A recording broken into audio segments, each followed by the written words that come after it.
कहानी की शुरुआत में नोरा और उसके पिता टोबियास को देखते हैं जो नॉर्वे के पहाड़ों में ट्रैकिंग कर रहे हैं। टोबियास नोरा को एक कहानी सुनाते हैं। वो बताते हैं कि ये पहाड़ एक जायंट ट्रोल थे जो रात में घूमा करते थे, मौज मस्ती करते थे। एक दिन उन्हें टाइम का पता नहीं चला, जिसके बाद सूरज की किरणें इनके ऊपर पड़ी और ये पहाड़ बन गए। नोरा को अपने पिता की कहानी पे ज्यादा भरोसा नहीं होता है। तभी वो कहते हैं कि अपनी आंखों को बंद करो और मन की आंखों से इन पहाड़ों को देखो। नोरा वैसा ही करती है, जिसके बाद उसे पहाड़ों में चेहरे दिखते हैं। कई साल बीत जाते हैं। नोरा बड़ी हो चुकी है और एक पैलियोंटोलॉजिस्ट है जो प्राचीन समय के जानवरों के कंकाल ढूंढती है। और आज कई सालों बाद उसे एक डायनासोर की कंकाल मिल चुकी है, जिससे वो और उसकी टीम बहुत खुश है। सीन चेंज होता है और कुछ लोगों को देखते हैं जो सरकार के खिलाफ प्रोटेस्ट कर रहे हैं, क्योंकि वहाँ के पहाड़ों को तोड़ा जा रहा है। पर उनके प्रोटेस्ट से किसी को कोई फर्क नहीं पड़ता है। पहाड़ में ब्लास्ट करने के बाद सभी वर्कर्स उसे देखने जाते हैं, पर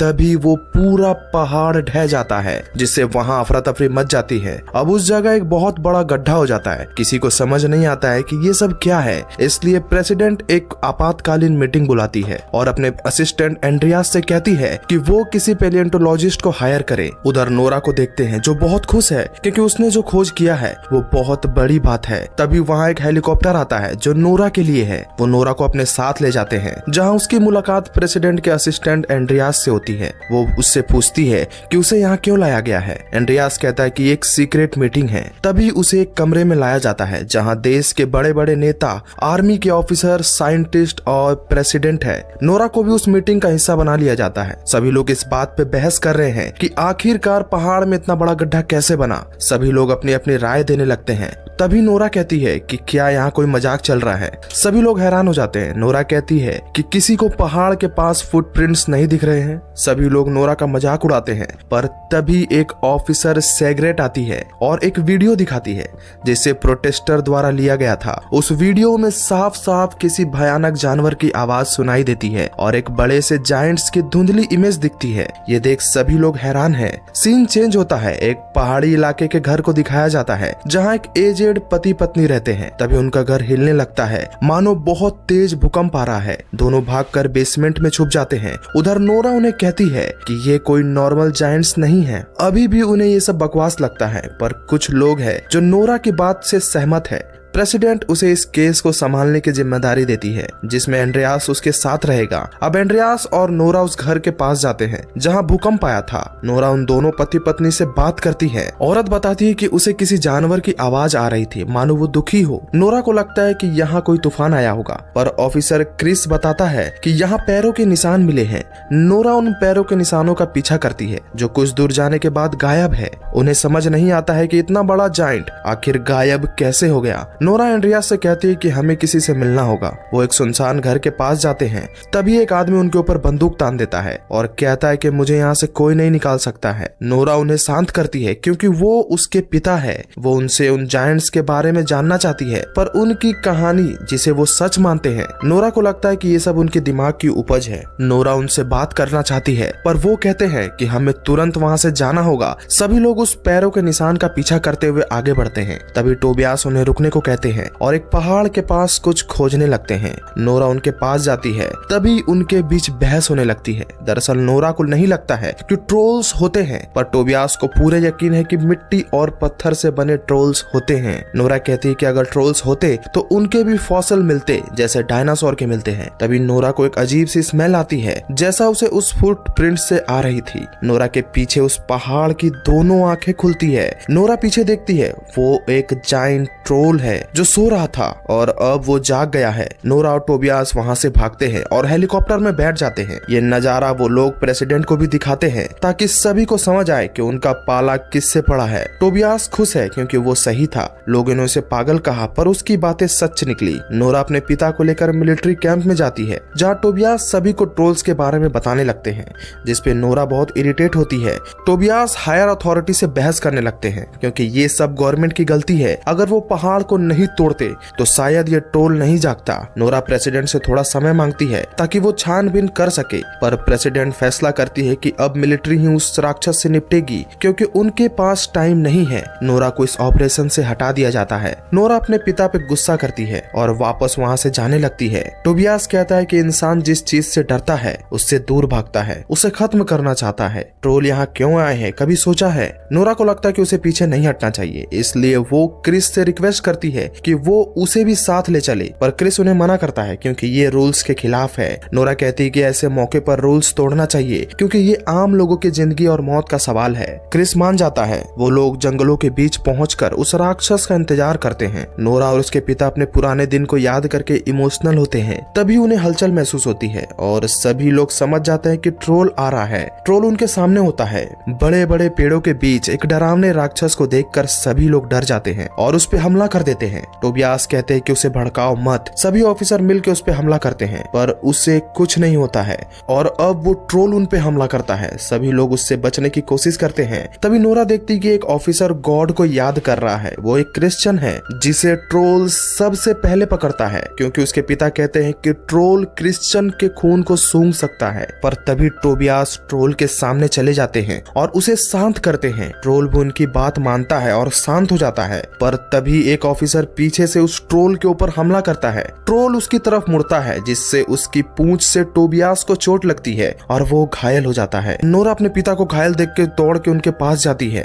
वो कहती है कि आपको कुछ नहीं होगा। टोबियास नोरा को रॉयल पैलेस के बारे में बताते हैं, पर तभी उनकी मौत हो जाती है। दूर खड़ा ट्रोल उसे देखकर दुखी होता है और वहाँ से चला जाता है। अगले दिन नोरा अपने पिता की कहानियों के बारे में पढ़ती है ताकि उससे लड़ने का कोई रास्ता मिल सके। तभी वो देखती है कि नॉर्वे में जब क्रिश्चियन धर्म की शुरुआत हुई तब से ट्रोल बहुत गुस्से में थे क्योंकि उन्हें चर्च की घंटियों से तकलीफ होती थी, इसलिए वो चर्च पे पत्थर मारते थे। नोरा एक प्रपोजल लेकर प्रेसिडेंट से बात करती है जहां उसकी इस सुझाव को एक हायर अथॉरिटी बेकार बताता है, पर तभी क्रिस कहता है कि आज से पहले हमने कभी ऐसी किसी चीज से मुकाबला नहीं किया है जिसे आधुनिक हथियार भी कुछ नहीं कर पा रहे हैं, इसलिए हमें नोरा के सुझाव के बारे में सोचना चाहिए। प्रेसिडेंट नोरा के आइडिया पे काम करने को कहती है। अगले दिन ट्रोल के लोकेशन को ट्रेस किया जाता है जो एक पार्क की तरफ बढ़ रहा है। पार्क में बच्चे हैं और उनके माता पिता है। सभी लोग पार्क में एंजॉय कर रहे हैं, पर तभी वो ट्रोल वहां पहुंच जाता है जिससे डर के लोगों में अफरा तफरी मच जाती है। सभी वहां से भागते हैं। तभी वहां कुछ हेलीकॉप्टर्स आते हैं जिसमें घंटियां बंधी हुई है। नोरा भी उनके साथ है। उस ट्रोल को घंटियों की आवाज से तकलीफ होने लगती है, इसलिए वो एक एक करके हेलीकॉप्टर को डिस्ट्रॉय करने लगता है। तभी एक हेलीकॉप्टर का मलबा एक बच्ची पे गिरने लगता है, पर वो ट्रोल उस बच्ची को बचा लेता है। ये देख नोरा समझ जाती है कि ये किसी को नुकसान नहीं पहुंचाना चाहता है। हेलीकॉप्टर जिसमें नोरा, क्रिस और एड्रियान से वो ट्रोल के पास नहीं जाते हैं। ट्रोल भी वापस चला जाता है। इस तरह हार के लौटने पर नोरा, क्रिस बहुत परेशान है। प्रेसिडेंट नोरा को अब इस चीज से दूर रहने को कहती है। नोरा कहती है कि हमें पता लगाना चाहिए कि ट्रोल्स आखिर अभी बाहर क्यों निकले हैं और वो कहाँ जा रहे हैं, पर प्रेसिडेंट कहते हैं कि उनके पास इतना टाइम नहीं है। आगे वो इस ऑपरेशन को मिलिट्री के ऊपर छोड़ेगी। नोरा वहाँ से चली जाती है। तभी वहाँ मीटिंग में प्रेसिडेंट एंड्रियास को उन्हें अकेला छोड़ने को कहती है। एंड्रियास को ये उसकी डिसरिस्पेक्ट लगती है, इसलिए वो सीधा नोरा के पास जाता है और उसके साथ मिलकर कुछ करना चाहता है। प्रेसिडेंट मीडिया में इंटरव्यू देती है और नॉर्वे देश को इस मुसीबत की घड़ी में साथ देने को कहती है। वो चाहती है कि लोग ओस्लो को खाली कर दे क्योंकि वो ट्रोल वहीं जा रहा है। आगे की कार्यवाही सेना करेगी। ओस्लो शहर को खाली करवाया जाता है क्योंकि वहाँ रॉयल पैलेस है। नोरा को भी उसके पिता ने मरते वक्त रॉयल पैलेस के बारे में बताया था। नोरा एंड्रियास के साथ रॉयल पैलेस जाती है, पर पैलेस के गार्ड उसे अंदर जाने नहीं देते हैं। तभी पैलेस का मालिक जो राजा का वंशज है वो उन्हें अंदर आने देता है क्योंकि वो नोरा को पहचान लेता है। वो उन्हें अंदर आने देता है। वो नोरा को पहचान लेता है क्योंकि वो उसके पिता को जानता था। वो उन्हें अंदर ले जाता है और कुछ ऐसा दिखाता है जिसे देखकर नोरा के होश उड़ जाते हैं। उस तहखाने में उन्हें ढेर सारे कंकाल दिखते हैं जो और किसी के नहीं बल्कि ट्रोल्स के थे। ये बात नोरा के पिता जानते थे और बाहर लाना चाहते थे, इसलिए पैलेस के लोगों ने उन्हें पागल घोषित कर दिया ताकि आम लोगों को सच्चाई से दूर रख सके। दरअसल ये पैलेस पहले उन ट्रोल्स का घर था। जब नॉर्वे में क्रिश्चियन धर्म की शुरुआत हुई तो सबसे पहले उन्हें खत्म किया गया जो धर्म के खिलाफ थे, जैसे ट्रोल्स। पर एक ट्रोल्स का बच्चा बच गया जिसे डोबरा की पहाड़ियों में छोड़ दिया गया क्योंकि उन्हें लगा कि अकेले रह रहकर ये भी मर जाएगा। मतलब ये ट्रोल जो अभी यहाँ है वो वही अकेला बच्चा है जो वापस अपने घर आना चाहता है। नोरा कहती है कि मेरे पिता सही थे। नोरा उन ट्रोल्स की हड्डियों में यूवी लाइट मारती है जिससे वो जलने लगते हैं।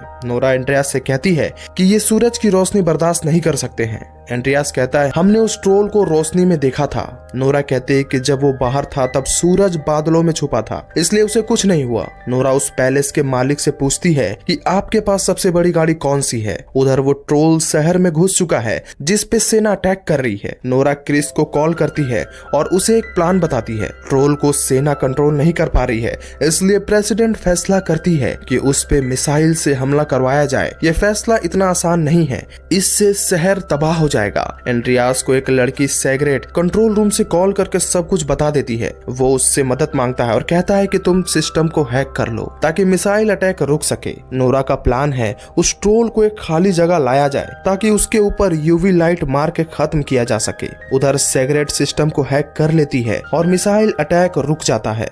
ट्रोल को उनके पीछे लाने के लिए नोरा कार में एक बड़ी सी खोपड़ी रखती है जो उस ट्रोल के परिवार का था। वो ट्रोल उस खोपड़ी को देख लेता है और उसका पीछा करता है। नोरा तेजी से कार चलाती है ताकि उससे बचकर उस खाली जगह तक पहुंच सके जहां क्रिस अपने टीम के साथ तैयार था। पर तभी कार से वो खोपड़ी गिर जाती है जिसे वो ट्रोल उठाता है। उस खोपड़ी को उठाकर वो ट्रोल बहुत दुखी होता है और रोने लगता है। ये देख नोरा समझ जाती है कि वो एक मासूम ट्रोल है जिससे उसके परिवार को अलग किया गया। उसकी कोई गलती नहीं है। अब ट्रोल बहुत गुस्सा होता है और नोरा की गाड़ी का पीछा करता है। नोरा वहां से भागती है।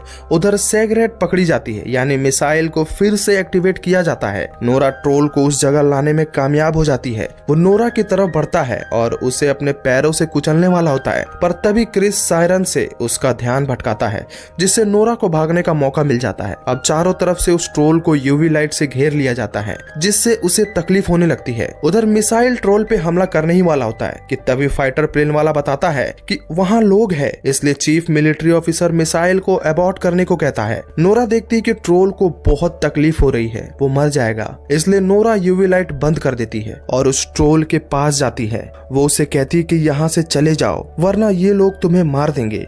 तुम जहाँ से आए हो वहाँ चले जाओ, वापिस उन पहाड़ों में चले जाओ। पर तभी सूरज की रोशनी निकलती है और उस ट्रोल के ऊपर पड़ती है, जिसके बाद वो ट्रोल खत्म हो जाता है। कंट्रोल रूम से सभी लोग ये सब देख रहे होते हैं। नोरा को उस ट्रोल के मरने का दुख होता है। प्रेसिडेंट नोरा से मिलती है और उसका शुक्रिया अदा करती है क्योंकि नोरा ने उसे गलत साबित कर दिया था। एंड्रियास भी अब नोरा के साथ खोज करना चाहता है, इसलिए वो अपनी नौकरी छोड़ देता है और नोरा के साथ चला जाता है। पर कहानी यहीं खत्म नहीं होती है क्योंकि अब भी पहाड़ों में ट्रोल्स हैं।